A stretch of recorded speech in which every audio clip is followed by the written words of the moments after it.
Pak, kita sama-sama ketahui bahwa pertumbuhan ekonomi Indonesia di kuartal kedua di tahun 2025 ini cukup baik ya Pak ya, berada di 5,12% year on year, sementara di kuartal pertama berada di 4,8%. Artinya kita lihat ada pertumbuhan ekonomi yang cukup baik begitu. Tapi kalau dari Kadin sendiri, sebetulnya bagaimana Kadin melihat kondisi ekonomi Indonesia saat ini, lalu jika dikaitkan dengan daya beli masyarakat dan utamanya mungkin pertumbuhan dan juga peluang pemulihan investasi Pak, seperti apa di Indonesia?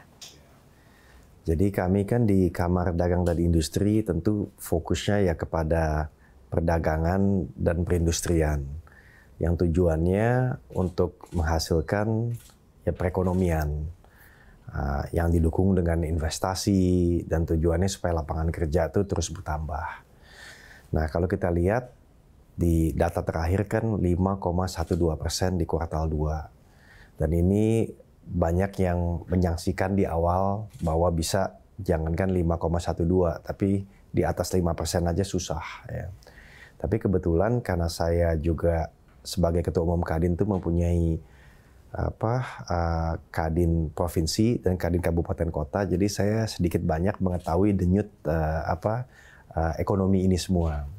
Nah memang di kuartal 2 kalau kita mulai satu persatu ya dari komponen pertumbuhan kan kita mulai dengan konsumsi domestik. Nah konsumsi domestik sempat melambat di kuartal pertama, tapi kuartal kedua mulai naik bergeliat sedikit dan itu membantu. Tapi yang paling sangat membantu juga dari sisi spending pemerintah kelihatannya sudah ada percepatan atau pelonggaran daripada efisiensi yang dilakukan. Jadi itu sangat membantu. Dan program-program yang pemerintah dorong melalui misalnya MBG itu sudah mulai jalan lebih cepat. Apakah secepat yang diinginkan untuk membuat dapur 30.000 misalnya atau SPPG dinamakan? Belum. Tapi sudah terakselerasi di kuartal kedua yang memberikan antisipasi lebih baik di kuartal ketiga. Nah, terus untuk investasi kita lihat sudah mulai ada tanda-tanda bahwa kepercayaan kembali untuk investasi. Kita perlu ingat bahwa 2024 itu adalah tahun pemilu. Biasanya pengusaha pasti lebih hati-hati melihat hasil pemilu seperti apa, damaikah, siapa yang menang, dan lain-lain. Di 2025, kuartal pertama tentu masih meraba-raba, tapi di kuartal kedua kita melihat bahwa import bahan baku pun juga naik. Artinya dari dunia usaha sudah mulai berani untuk menjalankan kapasitasnya, bahkan meningkatkan kapasitasnya. Nah, mengenai perdagangan, tentu dengan adanya negosiasi yang luar biasa dengan Amerika, noise yang sangat besar, banyak yang menahan diri di kuartal 1, tapi di kuartal kedua sudah mulai terlihat lagi, apalagi bentuknya juga sudah mulai terlihat. Ya. Nah, dan juga mungkin mulai merasa percaya diri, melihat dari selain daripada negosiasi dengan Amerika, dengan Eropa kan udah ada Principal Agreement atau EU SIPA, Comprehensive Economic Partnership Agreement. Jadi kalau saya lihat semua ini awal daripada momentum yang lebih baik di kuartal ketiga dan keempat. Jadi kalau saya lihat denyut jantung perekonomian mulai bangkit ya. Tapi kuncinya di Kadin ialah bagaimana bukan hanya bangkit di pengusaha yang besar, ya, tapi juga sampai kepada UMKM, bahkan sekarang bicara koperasi. Karena di dalam Kadin itu di Undang-Undang Nomor 1 Tahun 87, Undang-Undang Kamar Dagang dan Industri, itu menyampaikan bahwa dunia usaha itu bukan saja swasta, BUMN, tapi juga termasuk UMKM dan koperasi.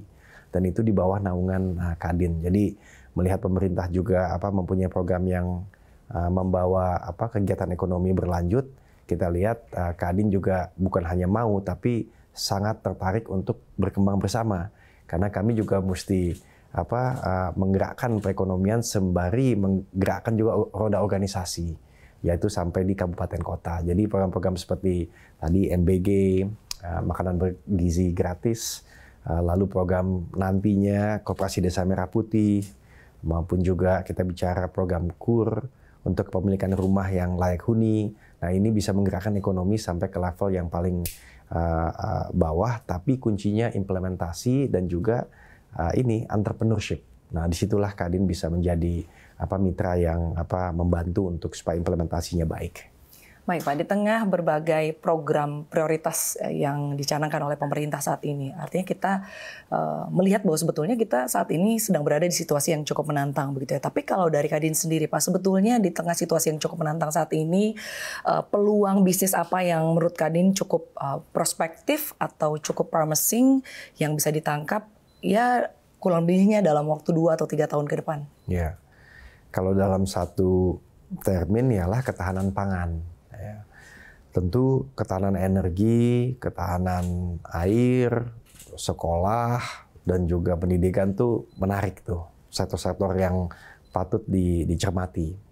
Tapi yang banyak bisa istilahnya ada game changer yang belum kita lihat sebelumnya. Dan mungkin efeknya juga belum tentu semua analis bisa meraba seperti apa. Ada yang mengatakan efeknya kepada ketahanan pangan lebih lama. Tapi ada yang mengatakan ternyata lebih cepat. Karena off-taker-nya beberapa program yang tadi disebutkan, MBG, Koperasi Desa Merah Putih, kan ujungnya adalah pemerintah yang notabene sudah mempunyai budget dan sudah dialokasikan. Jadi ketahanan pangan itu penting. Kayak misalnya kan kita bicara makanan bergizi gratis ke 30.000 dapur secara bertahap. Ya satu dapur itu bisa sampai 47 orang. Jadi kalau misalnya Kadin berpartisipasi di 1.000 ya dalam waktu setahun dari mulai awal, berarti ada 47.000 yang disumbangkan. Nah kalau misalnya 3.500 per dapur makanan, ya dikalikan 1.000 kan berarti 3,5 juta makanan bisa diberikan kepada anak-anak setiap harinya. Dan dibutuhkan juga ya tadi 3,5 juta telur, 3,5 juta paha ayam dan lain-lain. Jadi saya rasa pertanian ini baik pertanian termasuk juga peternakan petelur misalnya maupun juga perikanan ini saya rasa akan sangat dibutuhkan karena kita butuh banyak protein dan juga sayur mayur ya untuk program-program seperti ini. Nah, tapi untuk pengusaha yang lebih besar itu tentu ketahanan energi itu menjadi suatu bidang yang menarik gitu karena fokus kepada misalnya lifting minyak dan gas. Nah, jadi pasti berlomba-lomba untuk bisa memberikan ya sumbangsihnya yang tentunya pasarnya sangat ada, bukan saja dari retail tapi juga dari perusahaan-perusahaan. Nah, jadi hal tersebut juga menarik. Nah, kesehatan sangat penting karena pemerintah juga lagi menggalakkan misalnya pemeriksaan kesehatan gratis. Sekarang sudah hampir 20 juta penerima, tapi tanpa disadari anggota Kadin pun sendiri itu yang terdata itu paling tidak bisa ada 60 juta ini tenaga kerja yang kalau misalnya kesehatannya terjamin, pemeriksaannya itu turunannya banyak kemana-mana.